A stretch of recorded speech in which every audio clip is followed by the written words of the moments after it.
Hi అండి, నమస్తే, welcome to our channel. ఈ వీడియోలో మనం ఒక డిఫరెంట్ కర్రీ రెసిపీని అయితే నేర్చుకుందాం. ఆ రెసిపీ వచ్చేసి ఆమ్లెట్ మసాలా కర్రీ. పేరే చాలా డిఫరెంట్గా ఉంది కదా, టేస్ట్ కూడా చాలా బాగుంటుంది. ఎప్పుడు మనం చేసుకునే ఎగ్ మసాలా కర్రీ కానీ ఎగ్ పులుసు కానీ అలా కాకుండా ఒకసారి ఇలా డిఫరెంట్గా ట్రై చేయండి. మీ ఇంట్లో వాళ్ళందరూ చాలా బాగుంది అని అంటారు. సో ఈ కర్రీని ఎలా ప్రిపేర్ చేయాలో చూసే ముందు మీలో ఎవరైనా నా ఛానల్ని ఫస్ట్ టైం చూస్తున్నట్టయితే సబ్స్క్రైబ్ చేసుకోండి. పక్కనే ఉన్న బెల్ ఐకాన్ని యాక్టివేట్ చేసుకోండి.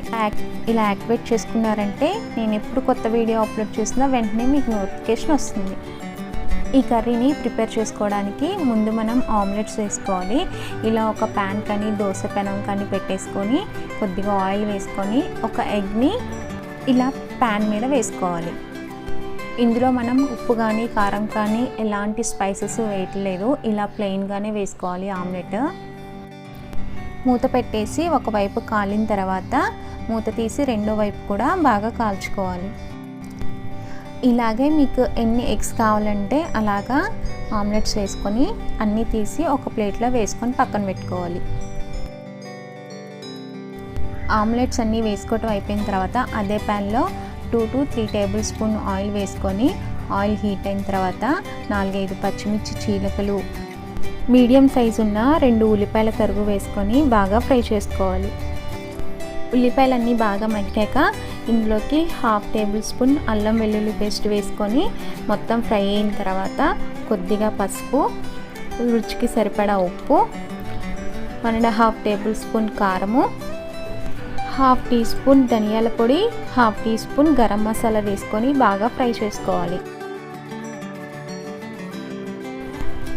ఈ మసాలాలన్నీ బాగా ఫ్రై అయిన తర్వాత పులుపు కోసం చింతపండు రసం కానీ టమాటా కానీ వాడచ్చు. కొద్దిగా పులుసులాగా ఉండాలి అనుకుంటే చింతపండు రసం వాడండి, లేదు కొద్దిగా థిక్గా గ్రేవీ టైప్ కావాలి అనుకుంటే టమాటాని వేసుకోవచ్చు. నేను ఇక్కడ టమాటాలను వాడుతున్నాను. ఒక 2 బాగా పండిన టమాటాలను వేసుకోవాలి. ఈ టమాటా ముక్కలన్నీ బాగా మగ్గి గ్రేవీ దగ్గరగా అయిన తర్వాత కొద్దిగా నీళ్లు వేసుకొని బాగా కలుపుకొని ఆ తర్వాత ఆమ్లెట్స్ వేసుకున్నాం కదా, అవన్నీ ఇలాగ గ్రేవీలో వేసుకోవాలి. ఆమ్లెట్స్ అన్నీ వేసుకున్న తర్వాత మూత పెట్టి ఒక 5 నిమిషాలు మగ్గించుకోవాలి. ఇప్పుడు మూత తీసి ఆ ఆమ్లెట్స్ అన్నీ రెండో వైపు కూడా ఆ గ్రేవీలో బాగా మగ్గించుకోవాలి. ఈ ఆమ్లెట్స్ని తిప్పడానికి కూరకు వాడే గరిటె కాకుండా ఇలాగా అట్లకాడ ఉంటుంది కదా, దాంతో తిప్పుకోవడానికి ఈజీగా ఉంటుంది, పని కూడా తేలికవుతుంది. ఈ స్టేజ్లో ఉప్పు కారాలు ఏమన్నా అడ్జస్ట్ చేసుకునేది ఉంటే చేసుకొని ఆ తర్వాత మూత పెట్టి మరొక 5 నిమిషాలు మగ్గించుకోవాలి. 5 నిమిషాల తర్వాత మూత తీసి చూస్తే గ్రేవీ అంతా దగ్గర పడింది కదా, ఈ స్టేజ్లో స్టవ్ ఆఫ్ చేసేసుకొని సర్వ్ చేసేసుకోవడమే. ఎంతో టేస్టీగా ఉండే ఆమ్లెట్ మసాలా కర్రీ రెడీ.